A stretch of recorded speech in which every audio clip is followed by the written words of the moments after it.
erga jedhe jettanii. Sittan himaa dhageessaa seenaa gootaaf gamnaa kan abbaan fedhin qabne kaleessas har'as qabna. Goota Oromoo qofaaree adii fuudawaadha. Gamoon Makkaan keessaa seenaafuu ragaadha. Yuunivarsiitiin Ijipti kan kutaa 60 ilaa hanga har'aa itti baratama.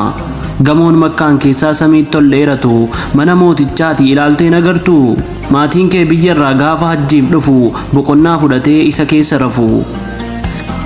Qaroof goonna akkanaa akkamiin tuqamaa jimmayyuu maqaa isaatti aanfamee waamama. Masaraan isaanii gaara jireen gubbaa akkaataan isaayyuu baay'ee nama dhiba.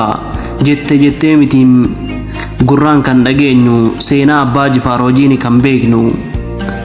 Waggaa 106 hadhaa bakki abbaan Jifaar bitanii itti fooqii musliimoota Itoophiyaatti itti ijaaran kunoo bakka fooqiin duddubbee kooti.